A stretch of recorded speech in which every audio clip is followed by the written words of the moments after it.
이번에는 육개살을 보겠습니다. 육개살은 육액살이나 위지살 등으로 불리우기도 합니다. 여기서 육개살의 육이라는 것은 육친을 의미합니다. 즉, 부모, 형제, 자매, 아내와 자식에 해당하는 육친의 가족이 해를 입게 된다는 것입니다. 그리고 육개살은 12운성론의 흐름에서는 사의 흐름과 매칭이 됩니다. 즉, 모든 기운의 흐름이 소멸로 향하는 단계라는 것입니다. 그런데 12운성론의 사의 흐름에서도 설명을 드렸지만 이 죽는다는 뜻을 지닌 사의 흐름은 실제로 죽는다는 부정적인 의미가 아닙니다. 마치 블랙홀로 빨려 들어가는 강력한 역동적 상태이기에 몰입감이 최고조에 이르고 흐름의 방향성이 일방적이기에 장인 정신의 느낌이 있는 흐름이 됩니다. 그래서 이러한 12운성론의 사의 흐름과 매칭이 되는 육개살의 경우도 그 해석에 있어 부정적 표현이 많기는 하지만 무조건 부정적으로만 보면 안 된다는 것을 전제로 하는 게 좋습니다. 마지막 힘을 쥐어짜는 듯한 강력한 염원의 기운이기에 약한 것 같으면서도 아주 강한 힘이기 때문입니다. 사주의 모든 기운과 흐름은 항시 다름의 의미가 있을 뿐이지 극단적인 긍정과 부정의 구분은 있지 않습니다. 그럼 육개살의 부정적 해석들에 대해 먼저 보겠습니다. 육개살은 육친이 해를 입는다는 그 명칭 그대로 육친에 해당하는 가족들이 아프거나 경제적 어려움이 생기거나 관제 구설수가 생길 수 있다고 말합니다. 또한 성격이 급하고 자기만의 비밀이 많으며 여자의 경우는 난산의 여지가 있고 심하면 자식을 잃을 수도 있다고 말합니다. 그리고 본인 스스로에게 있어서도 항상 피로감이 있고 지속적인 병치레나 만성질환이 있을 수 있다고 말합니다. 더불어 본인 몸이 불편하고 주변 상황이 문제가 많다는 것은 항시 신경 쓸 것이 많음을 의미하기에 신경이 예민하거나 신경질환을 앓을 수 있다고도 말하고 이게 심해지면 신병을 앓거나 정신이상이 올 수도 있다고 말합니다.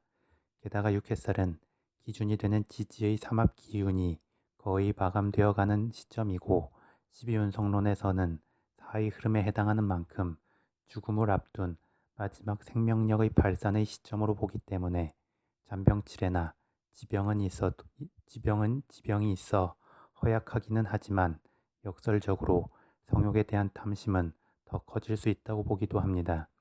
여기에 더하여 육개살의 기운이 대운에서 들어오면 부부간의 문제나 금전적인 문제가 생길 수 있고 자신이나 가족의 신변에도 문제가 있을 수 있다고 말합니다.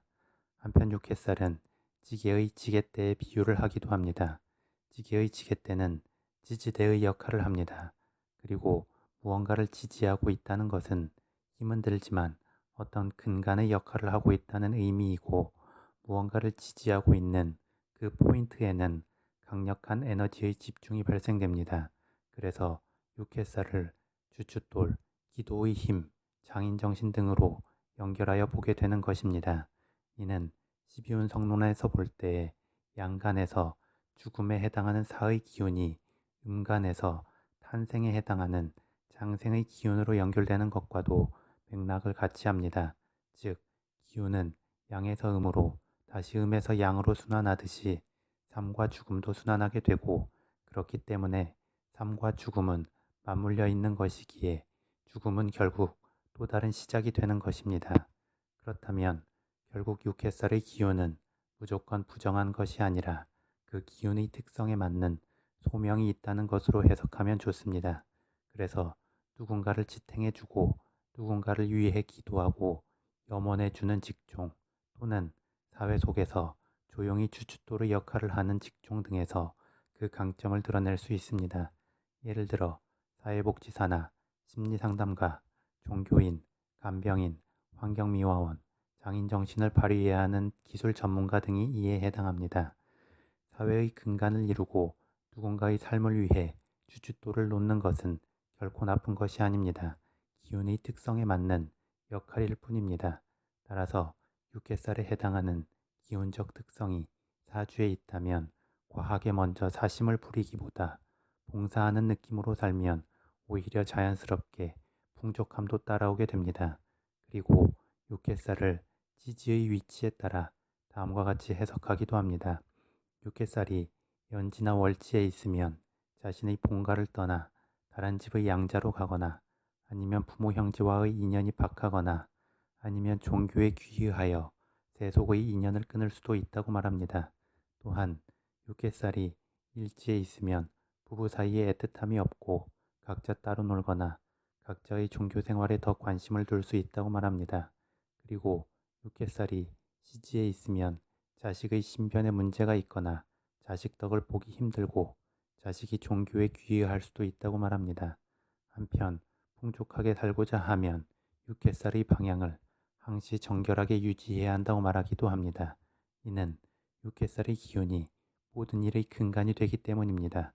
또한 무언가 이루고자 하는 것이 있을 때의 기도 방향을 육개살 방향으로 하라고 말하기도 합니다.